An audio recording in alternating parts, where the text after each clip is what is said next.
Honorables parlementaires, distingués invités, chers collègues, nous déclarons ouverte la plénière du Parlement d'étudiants de séjour.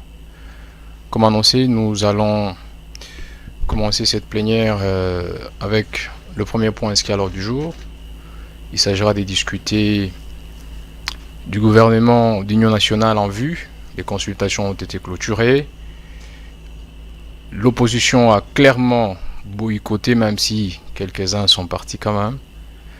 On voudrait savoir pourquoi et que veut exactement l'opposition pour qu'on sorte de la crise.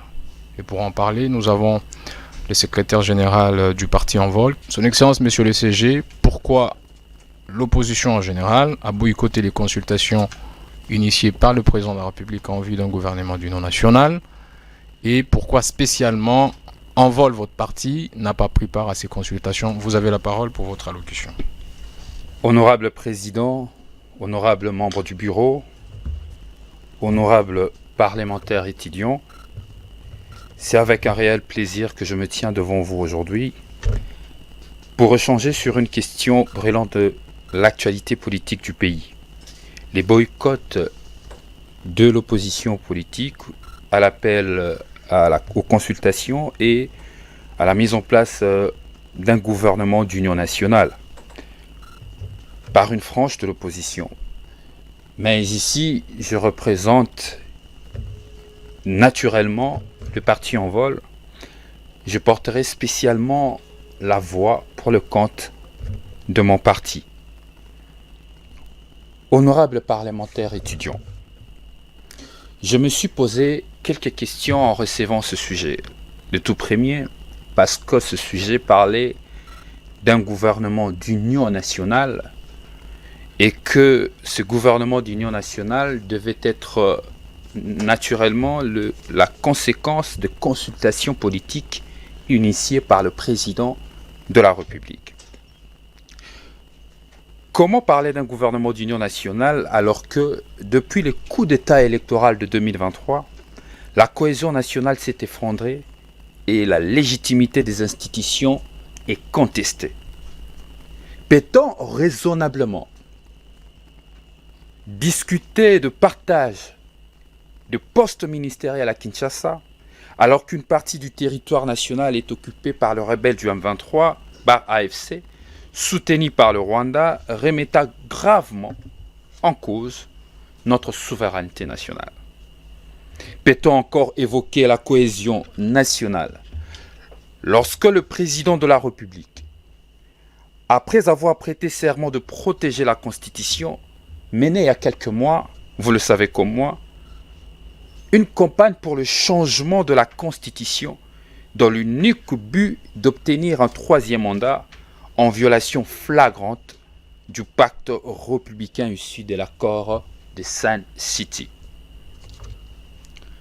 Oui, personne n'ignore aujourd'hui les intentions démocraticides de M. Tshisekedi, prêt à sacrifier l'ordre institutionnel établi de notre pays pour s'accrocher au pouvoir. Face à ce grave dérive, il est impératif de vous dire que la République démocratique du Congo traverse une crise multiforme qui menace notre existence même en tant que nation. Cette crise est militaire, avec une insécurité persistante et l'occupation de nos terres dans la partie est de notre pays.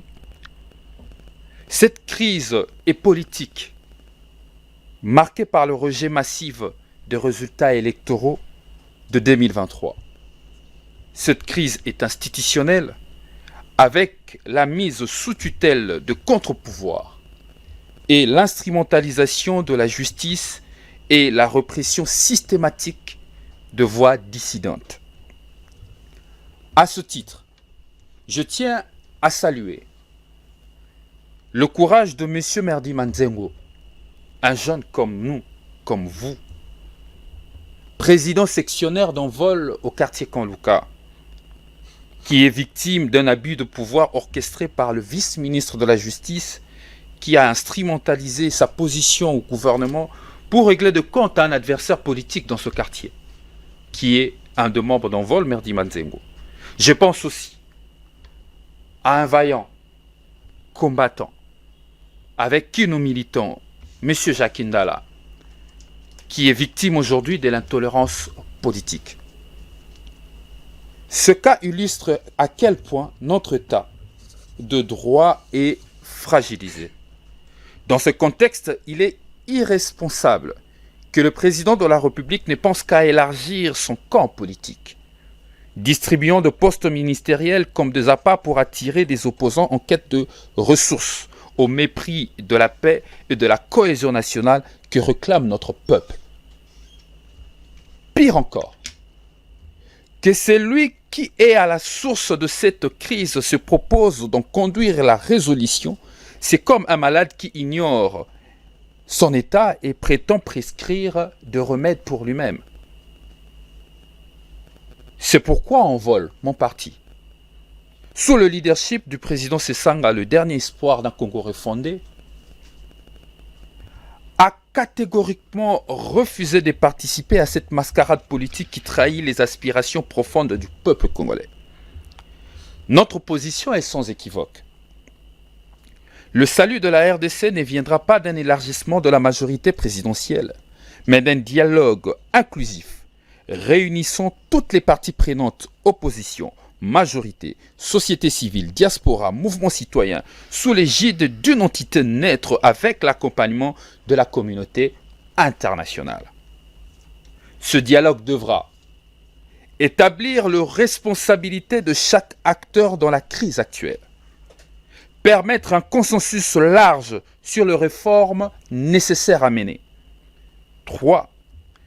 Garantir leur mise en œuvre effective pour sortir notre pays du cycle d'instabilité. C'est dans cette perspective que s'inscrit l'envol.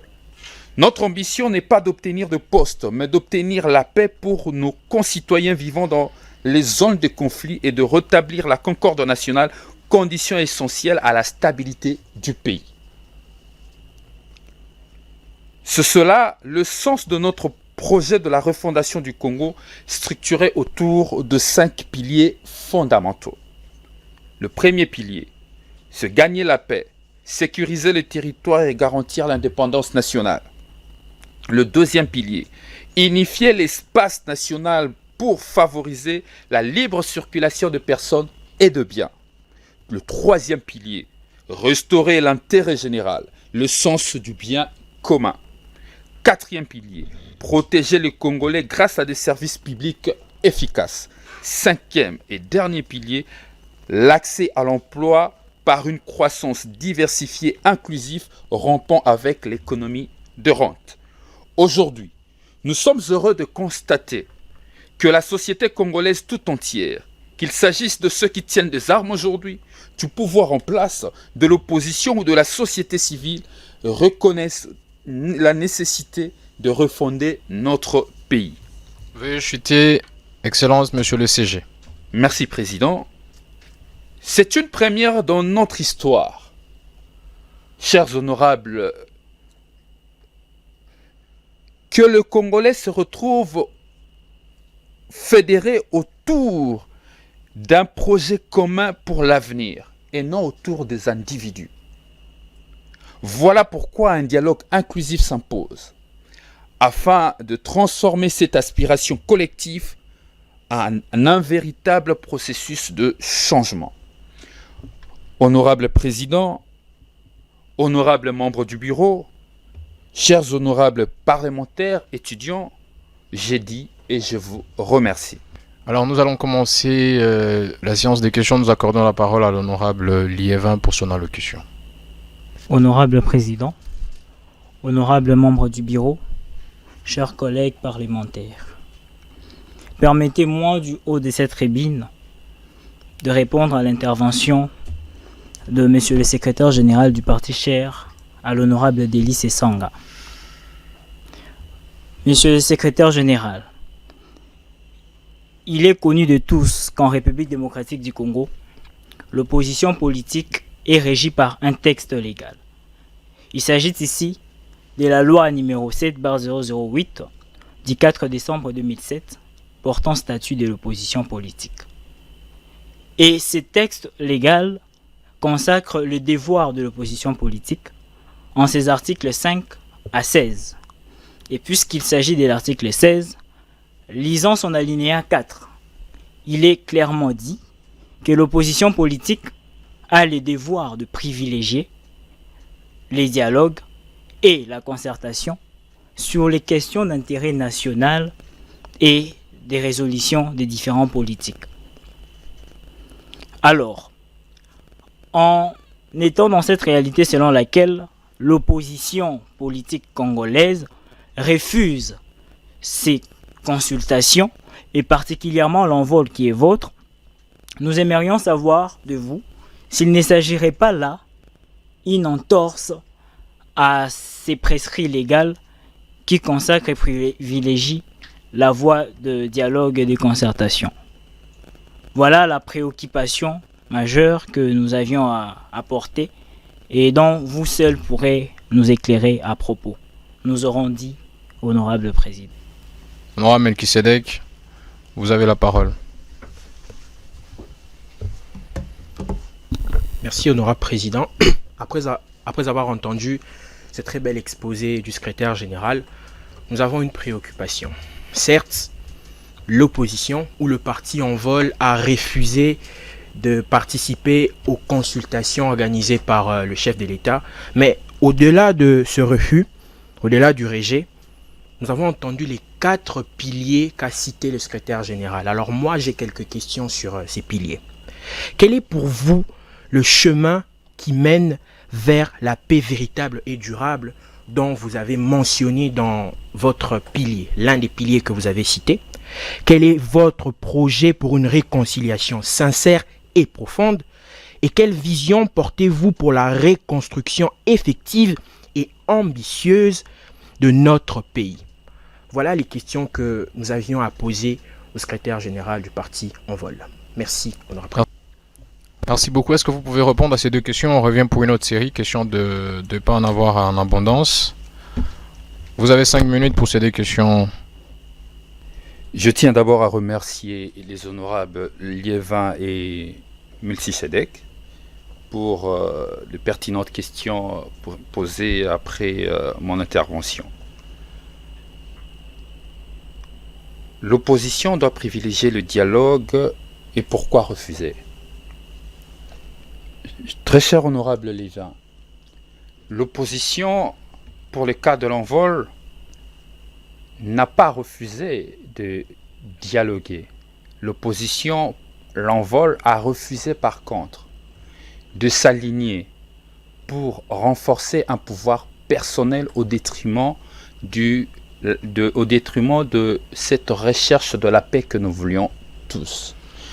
Chaque jour, et dans chaque position que l'envol prend sur la place publique, nous exigeons un dialogue, mais un dialogue inclusif, pouvant nous permettre de résoudre définitivement la crise. Monsieur le Président de la République a convoqué les consultations pour élargir le gouvernement d'union nationale. Il n'a pas appelé au dialogue entre Congolais pour résoudre la crise. Je le dis dans mon allocution que nous sommes dans une situation où une personne atteinte d'une pathologie lui-même veut se transformer en médecin pour consulter ceux qui doivent apporter la solution au problème. N'oubliez pas que dans la crise, par exemple, sécuritaire à l'Est, le président de la République est responsable pour beaucoup. C'est vrai, et je vois que vous me jetez un regard, que cette crise est de plus de 3 décennies. Nous le connaissons depuis 3 décennies.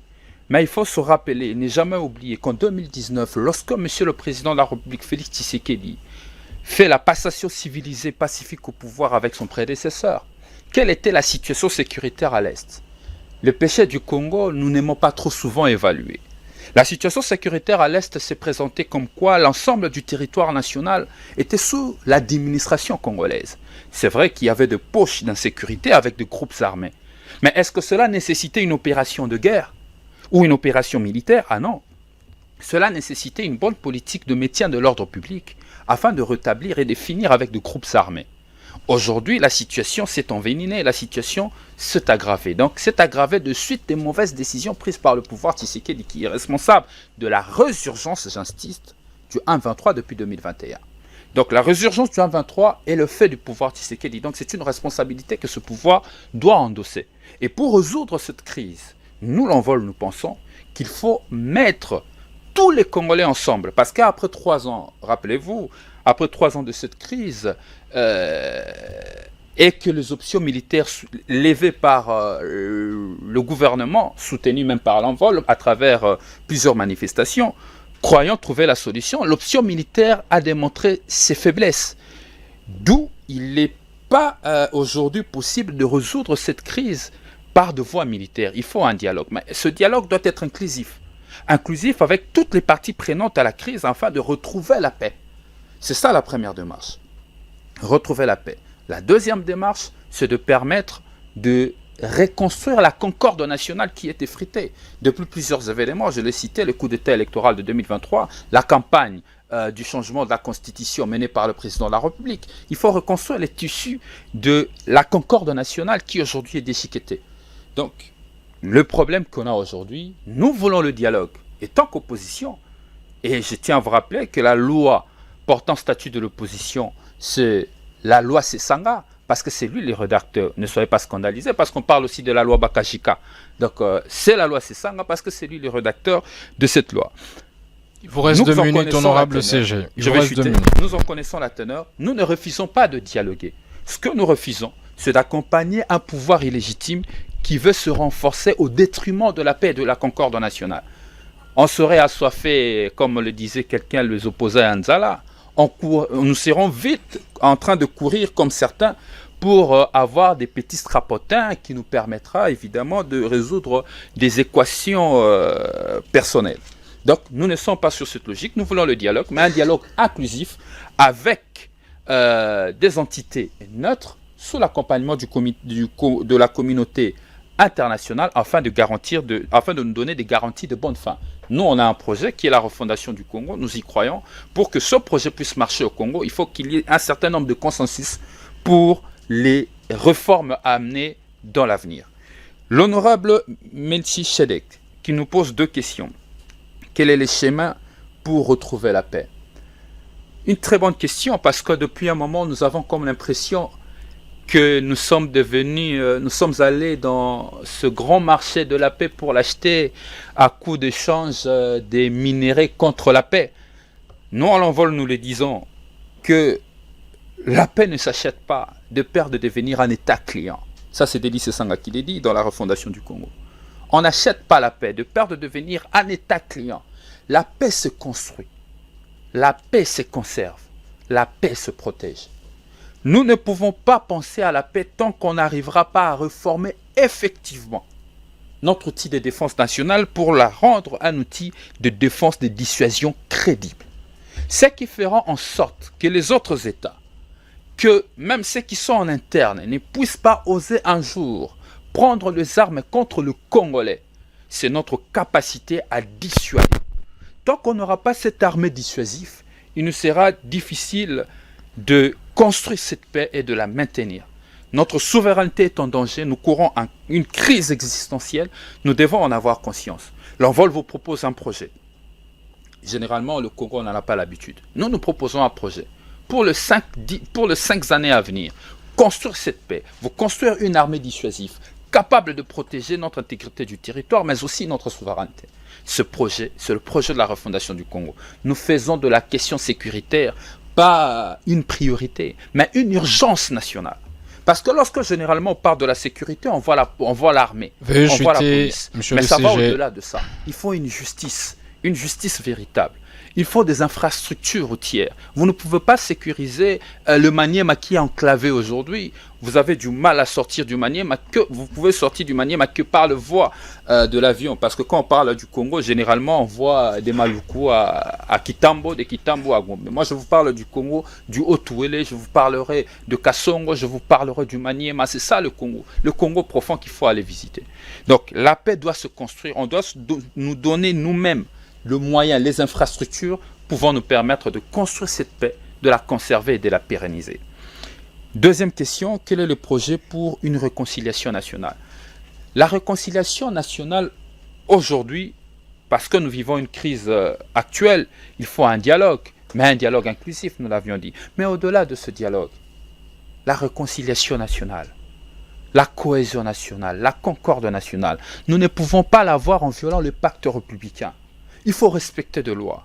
Ceux qui ne veulent pas de coups d'État doivent respecter la volonté du peuple par les urnes. Ceux qui ne veulent pas de coups d'État doivent arrêter d'instrumentaliser la justice et les services publics de l'État contre les citoyens, contre les opposants. Merci, monsieur le Ceux CG. qui ne veulent pas d'un coup d'État doivent respecter la Constitution, éviter de chercher à obtenir un troisième mandat contre la volonté de notre peuple. Merci beaucoup. Seul le respect du pacte républicain, seul le respect des lois de la République pourra nous aider à cimenter pendant longtemps la cohésion nationale. Monsieur le CG, un instant, j'ai une question pour vous. Oui, Avant monsieur que le le président. parlementaire ne continue. J'ai l'impression que vous contredisez votre président national. En effet, le 15 mars, un communiqué signé Sesanga, il dit ce qui suit. Après avoir analysé la situation sur terrain et ses répercussions au sein de nos populations marquées par l'alourdissement de la crise humanitaire avec l'augmentation du nombre de déplacés internes, l'envol informe l'opinion nationale et internationale ce qui suit. Il apporte son soutien total à l'initiative de la SENCO et l'ECC. Je m'arrête là. Est-ce que le dialogue dont vous parlez, c'est ça ma question, c'est les formats que proposent la SENCO et l'ECC qui est aujourd'hui un peu controversé? Ben écoutez, effectivement, je n'ai pas contredit. J'ai parlé que ce dialogue inclusif, la SENCO parle aussi d'un dialogue Pourquoi vous ne parlez pas de la SENCO et de l'ECC comme lui l'est fait Mais au je lieu parlais des entités neutres. La Mais SENCO non, dans la citez crise. clairement pourquoi Non, on doit insinuer. Vous j'en pouvez arrive, citer je vais clairement. citer. Parce que vous le voulez. Non, Moi, pas parce que je le veux, parce que votre président l'a déjà dit, vous devriez les Non, corroborer. non, je Votre ne suis pas- réticence. Est-ce je que ne vous suis êtes pas- aussi de ceux qui commencent aujourd'hui à ne pas croire au pacte social? Non, Peut-être qu'il faut le nous dire parce que croyons. vous l'évitez de temps en mais temps. il faut Depuis le bien début de m'écouter. l'émission, vous ne l'avez pas Il faut prononcé. bien m'écouter. Oui. Il faut bien m'écouter. Je dis entité neutre. La SENCO et les CC sont effectivement dans cette crise des entités neutres. Ce ne sont pas des acteurs. Maintenant, parce que Monsieur le Président veut qu'on cite nommément Pas la parce que je SENCO veux, je vais poser une la question. SENCO et les CC. Évidemment, la SENCO et les CC étant des entités neutres, nous estimons qu'ils peuvent aussi conduire cette discussion pour retrouver la Est-ce paix. que Envol souscrit à la démarche de la SENCO et CC pour le pacte social en RDC? Mais bien sûr, nous n'allons pas nous renier. La démarche de la SENCO apporte plus de crédibilité, de clarté dans la traçabilité. Maintenant, la SENCO est aussi parmi les entités neutres qui peuvent conduire ce dialogue. Ça peut être la SENCO ou d'autres entités neutres. Donc, Vous dites ne une vous chose et gênez son pas, contraire. nous Vous dites continuons une à chose et son soutenir la contraire. démarche du Merci. pacte social. Vous soutenez, mais si notre entité neutre s'est présentée, vous allez encore y partir. Pas de souci. Vous pouvez prendre. Ben, la SENCO aussi est l'entité neutre, Monsieur le Président. Je vous remercie. On va accorder la parole à l'honorable Miché et l'honorable Aboubakar se prépare. Une minute. On va évoluer, chers collègues. Honorable Président, honorable membre du bureau, chers collègues, je m'adresse à notre invité d'honneur, le secrétaire général du parti Envol, qui vient tout de suite ici de relayer la position du président de son parti, l'honorable Dédi Sesanga. Non, vous avez relayé, je parle des relayés. Vous aviez tantôt dit ici, je rappelle, que le président, l'honorable Dédi Sesanga, s'oppose catégoriquement aux consultations du gouvernement de l'Union nationale, en appelant ces derniers à se rejoindre à la position de la SENCO et l'ECC. Nous avons une double préoccupation. Primo, dans un État où l'État est soumis au droit, peut-on objecter une initiative institutionnelle apportée par le président de la République, chef de l'État, garant du bon fonctionnement de la nation, à une position des acteurs non étatiques, aussi respectables soient-ils, ces acteurs-là? Ça, c'est la première préoccupation. Secundo, sur quelle base estimez-vous que le pacte social proposé par la CENCO et les CC constitue la meilleure solution. Alors que votre famille politique n'en est ni initiateur, moins encore l'animatrice. Mais elle ne veut que consommer cette position de l'ECC et de la CENCO. Nous avons dit, Monsieur le Président. Merci, honorable Miché. Honorable Aboubakar, pour votre allocution. Miché. J'ai envie d'accorder peut-être en dernier la parole à l'honorable Enoch, mais je voudrais bien le renvoyer au deuxième sujet. Vous avez la parole, honorable Aboubakar. Vous pouvez descendre le micro si vous voulez bien, c'est flexible, soyez à l'aise. Allez, honorable rapporteur, aidez-lui, descendez bien le micro pour qu'il parle. Allez, merci, vous avez la parole, on y va.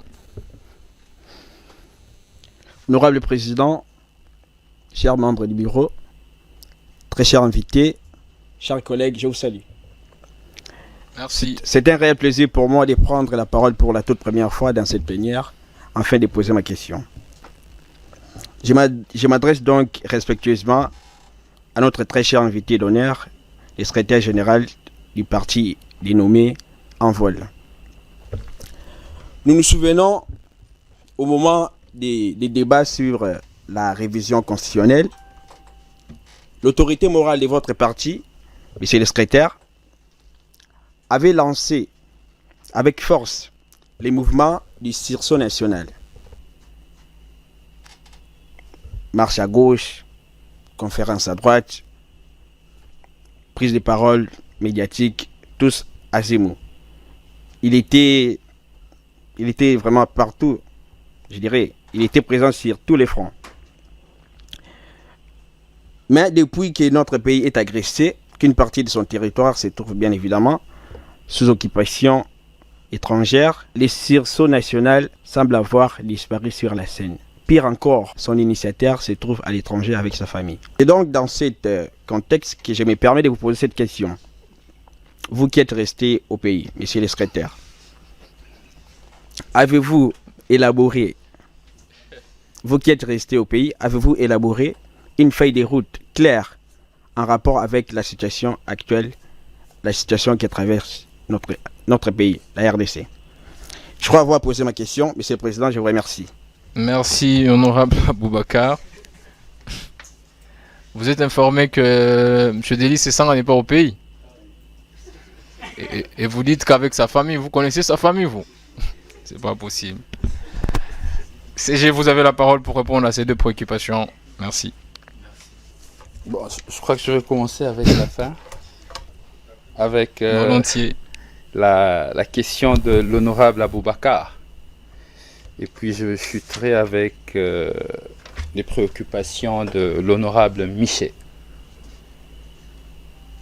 Honorable Aboubakar pose la question de savoir, il pose la question de savoir, après son constat, que depuis l'occupation du pays, le sursaut national ne lève plus le temps, que le président Sessanga d'ailleurs se retrouve au pays, et que nous qui sommes restés, nous avons le devoir d'y répondre, évidemment. Non, d'abord il faut comprendre le contexte de l'arrivée du sursaut national. Le sursaut national n'est pas un regroupement politique. Le sursaut national est un appel de patriotes. Au moment où le président de la République avait lancé l'idée suicidaire contre notre démocratie dans l'objectif de donner un coup de canif à la Constitution, le président Sessanga avait pris l'initiative d'appeler les patriotes autour d'une idée: protéger la Constitution contre le velléité du pouvoir Tshisekedi. Le sursaut national est un appel de patriotes. La preuve, vous voyez, tous ceux qui y sont, c'est la société civile, le mouvement citoyen. Et nous avons la Lucha qui ont signé l'appel au sursaut national. Nous avons le mouvement de la société civile, de partis politiques et tant d'autres, de personnalités aussi. Donc le sursaut national était un appel contre l'initiative du changement de la Constitution. Maintenant, sur l'agression de notre pays, est-ce que l'envol, parce que c'est de nous qu'il s'agit, excusez-moi de prêcher pour ma chapelle, est-ce que l'envol n'a-t-il pas levé les temps pour dire non à cette agression? Je vous rappelle, je vous parle de faits, je serai factuel. Le 22 juin 2022, l'envol était dans la rue sur l'ensemble du territoire national pour soutenir nos FARDC. Nous sommes de l'opposition. Et à cette époque, le pouvoir Tshisekedi avait dit qu'il allait finir les conflits à Bunagana par la puissance de feu. Nous, on a accompagné les FARDC. Et pour aller loin, mon prédécesseur, le secrétaire général Nzakou Nandousi, était même descendu à Kanyaruchinya pour apporter l'assistance aux réfugiés qui venaient de Bunagana à l'époque, au camp de réfugiés à Kanyaruchinya, à Goma. Ça veut dire que sur la question de l'agression dans l'est du pays, l'envol a toujours levé les temps. Et le dernier, d'ailleurs, l'avant-dernier speech du président national Sesanga, lors de la chute de Goma, il avait fait une déclaration publique pour dénoncer ce qui s'est passé à l'est de notre pays, condamner cette agression rwandaise. Il avait fait parce qu'aujourd'hui on ne peut plus douter de cela, c'est documenté par les Nations Unies. Donc sur ce point, honorable Aboubakar, apaisez-vous, l'envol a toujours levé les temps pour dénoncer. Mais que cependant, après, on a évalué. Est-ce que l'option militaire a porté des résultats 3 ans après? Est-ce que l'option militaire a porté des résultats? J'ai dit non. Raison pour laquelle aujourd'hui, nous avons reconsidéré notre position pour dire qu'il faut un dialogue inclusif. Parce que nous perdons nos compatriotes. Le porte-parole du gouvernement, à Goma, il a parlé de 10 000 morts. Sans compter des nombres. Aujourd'hui, nous avoisinons près de plus de 10 millions de déplacés internes. C'est énorme. Il vous reste 1 minute 30 secondes, CG. Je peux vous garantir, honorable Aboubakar, que l'envol a toujours porté sa voix pour dénoncer cette agression. Est-ce que le président Sesanga est effectivement à l'étranger avec sa famille? Oui, le président Sesanga est en tournée diplomatique. Je crois que ceux qui suivent l'actualité, c'est un acteur politique. Face à la crise à l'Est, il a fait le déplacement, il est en tournée diplomatique. Il a rencontré... C'est pas une fuite, c'est une tournée diplomatique. Ben, je peux vous garantir, d'ici peu, il sera au pays. Très bien. Il n'est pas prêt à revenir du côté oriental. Donc, il va revenir par l'aéroport d'Ndjili. Vous allez le voir, il donnera sa position. Je peux vous garantir que dans cette tournée diplomatique, d'ailleurs, c'est pour porter la voix, notamment de dire aux partenaires de la République démocratique du Congo et de savoir comment est-ce qu'ils pensent résoudre cette crise, tout en insistant que la résolution de cette crise doit se faire dans le respect Veuillez répondre à la dernière question, on va chuter de la sur le souveraineté CG. du Congo, mais aussi de notre intégrité du territoire. Et ça, Dédi Sesanga a été aussi aller voir le partenaire pour marteler sur ça. L'intégrité du territoire et notre souveraineté n'est pas à négocier. Maintenant, je réponds à la préoccupation de l'honorable Miché, qui nous pose la question de savoir peut-on objecter l'initiative venant d'une institution de la République pour une initiative de privé. Bon, jusqu'à preuve du contraire, en lisant la Constitution, le Congo est une démocratie. Nous ne sommes pas dans une dictature où une personne, institution soit-il, peut nous imposer sa volonté. Il est libre, comme il a fait, de demander à ce que les gens se retrouvent autour de lui pour se partager des postes. Nous sommes aussi libres de dire non au partage de postes, mais oui à l'intérêt national qui veut que l'on retrouve la paix et la cohésion nationale. Donc, l'initiative du président de la République n'est pas une imposition, on n'a pas imposé quiconque. Nous avons le libre choix de dire oui ou non parce que nous sommes dans une démocratie et la voie que nous avons empruntée démontre à suffisance que nous avons raison et que l'initiative du président de la République a fini par se discréditer par soi-même et que la voie aujourd'hui qui reste, c'est un dialogue inclusif dans le schéma que nous propose le père de l'Église pour conforter le président. Prenez place, on va prendre une dernière intervention. Honorable Blanish, pour votre question, j'espère comment vous serez un peu tolérant. Et après, je vais poser une petite question qui me vient en esprit pour l'envol et Merci, honorable président. honorable Blanich. Vous avez la parole, honorable. Merci, honorable président, honorable membre du bureau, chers collègues. Aujourd'hui, l'envol rejette l'idée du gouvernement d'union nationale, mais est vers les dialogues. Ma question est celle de savoir, jusqu'à quand doit-on attendre ces dialogues, tandis que nos frères et nos sœurs continuent à être tués de l'autre côté de la République? Ma deuxième question est celle de savoir, je m'adresse au CG.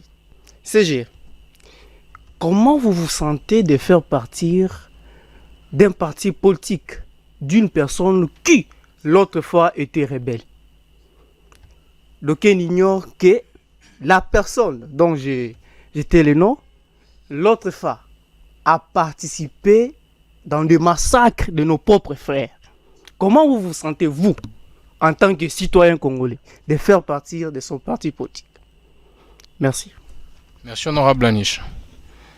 Honorable Monsieur le CG, lors de récentes manifestations à Kinshasa pour dénoncer l'agression rwandaise, on aurait saccagé le bureau d'envol et des images qui circulent.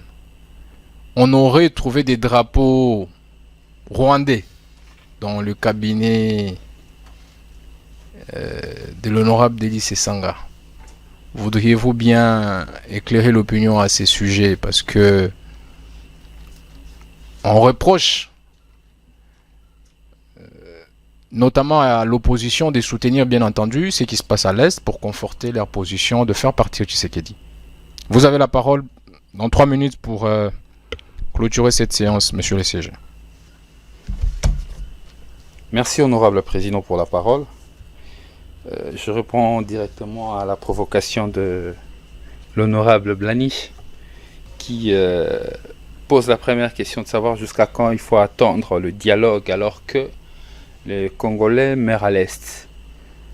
Je sais que je n'ai pas le droit de poser des questions à l'honorable, mais est-ce que le gouvernement d'union nationale va-t-il résoudre cette épineuse question? Je ne pense pas. Est-ce que le problème qui se pose aujourd'hui, c'est seulement le fait d'intégrer un gouvernement, ou c'est un problème de conduite, de leadership et de gouvernance, de planification de politique publique? Je crois que la profondeur de la question se trouve à ce niveau-là. Parce que le gouvernement de la République, aujourd'hui avec le pouvoir Tshisekedi, je tiens à rappeler que ça fait 3 ans qu'on a augmenté les budgets par le biais du Parlement, qu'on a augmenté les budgets de l'armée à plus de 1 milliard de dollars. Pendant 3 ans, on a dépensé plus de 3 milliards et quelques millions de dollars américains dans la politique de la défense. Est-ce que cela a apporté des résultats? C'est là la pertinence et les défauts de notre pays. Et je demanderai aux honorables députés parlementaires qui aspirent demain aussi à entrer dans le gouvernement, j'espère que ça ne sera pas d'union nationale, mais un gouvernement de la République avec la refondation du Congo, d'avoir la culture de évaluer et de critiquer les actions gouvernementales. Nous sommes trop aveugles à applaudir, nous sommes devenus tous fanatiques. 3 milliards de dollars dépensés, quels sont les résultats sur terrain? On apprend par plusieurs organisations que ce 3 milliards de dollars par moment a transité dans des poches de gens à travers des marchés d'armement, où certains ministres du gouvernement Tshisekedi s'en ont fait plein les poches. Pendant ce temps, nos militaires sur terrain ne bénéficiaient de mauvais traitements. Nous apprenons, tout ce que nous apprenons, que malheureusement, le résultat sur terrain, nous avons constaté le débâcle militaire, les échecs des opérations, et c'est chaque jour que l'ennemi avance. Donc, pour répondre à cette première question, le problème aujourd'hui, ce n'est pas un gouvernement. Le problème aujourd'hui, c'est l'absence d'une vision pour résoudre la crise. Les problèmes aujourd'hui, ce sont les accords opaques conclus par M. Tshisekedi avec les ennemis du Congo qui sont le Rwanda et l'Ouganda, il faut le citer. Quelles sont ces conclusions, quels sont ces accords signés que le Congolais doivent le savoir? Voilà pourquoi nous demandons une discussion inclusive pour établir aussi des responsabilités des uns et des autres. Pour vous apaiser, nous ne soutenons pas le M23. Pour nous, l'envol, le M23 fait partie du problème parce qu'il a pris de voies non constitutionnelles. La constitution de la République démocratique du Congo définit le mécanisme pour porter des revendications par des activités pacifiques. La constitution de la République démocratique du Congo, qui constitue notre pacte social, donne de voies pour obtenir le pouvoir au Congo à tous les niveaux. Tout celui qui va à l'encontre, l'envol qui a mis en place le sursaut national pour protéger le pacte républicain, ne sera pas à ses côtés pour le soutenir. Donc pour nous, le 1,23 Il vous reste une minute, monsieur le Monsieur CG. Tshisekedi aussi est un problème. Pour la dernière question, bon, la question sur le rebelle, je tiens à rappeler que depuis Sun City, il y a eu un pacte. Nous sommes dans une nouvelle république. Et Deli Sesanga n'a pas pris les armes contre le Congolais. Deli Sesanga a pris les armes contre un pouvoir illégitime. Deli Sesanga a fait la lutte armée. Deli Sesanga n'a pas fait la rébellion. Ceux qui ont pris les armes aujourd'hui font la rébellion contre un pouvoir constitutionnellement établi. Il faudrait, à notre niveau, étant intellectuel, arriver à faire ce distinguo. J'ai l'impression de pas vous saisir. Tout à l'heure, vous parliez de l'illégitimité des institutions, du pouvoir. Et pour légitimer Deli Sesanga, vous dites que maintenant les institutions sont légitimes et aucune personne n'a le droit de prendre les armes contre ces institutions. Ça veut dire que vous reconnaissez que l'ordre constitutionnel est en place. Sinon, vous vous contredisez alors. Non, je ne me contredis pas, je suis dans une logique. Laquelle? Ma logique est la suivante. Deli Sesanga a pris des armes alors que M. Laurent Désiré Kabila est venu dans ce pays avec des armes pour prendre le pouvoir. Et vous vous souviendrez que toute voix dissidente était mise à l'écart. Et de l'histoire, nous avons le feu Étienne Tshisekedi qui était renvoyé à Kabea Kamanga pour faire le champ. Et il y avait l'interdiction formelle de toute activité politique dans ce pays. Il y avait même plus de parlement debout, vous pouvez vous rassurer. Donc, les contextes étaient différents. Aujourd'hui, M. Tshisekedi, qui est arrivé au pouvoir par la passation civilisée du pouvoir, tant soit peu nous le décrions, mais nous sommes dans un ordre constitutionnel. Revenons aux élections de 2023 que vous avez décriées. Oui, tout de suite, vous avez dit que les élections de 2023 étaient bâclées et que le pouvoir et les institutions, parlant de la crise politique institutionnelle, sont illégitimes parce que issus des élections, issus de la fraude. Ça, c'est votre position depuis toujours. Donc, si vous légitimez, ce n'est pas les sujets à l'ordre du jour. Mais la fraude est une évidence. Cela ne ressort même pas de l'envol. On sait que nous suivons tirer de conclusion. Vous pouvez conclure, Cela ressort de plusieurs rapports que les élections... Écoutez, c'était quand même des élections marathon qui s'étaient tenues dans ce pays pendant 7 jours. Mais tant soit peu, est-ce que pour autant nous allons balayer l'ordre constitutionnel établi? Nous nous sommes dit, la République doit continuer. Il faut avancer, nous avons toléré parce que nous le savons qu'après 5 ans, il y a un cycle qui continue.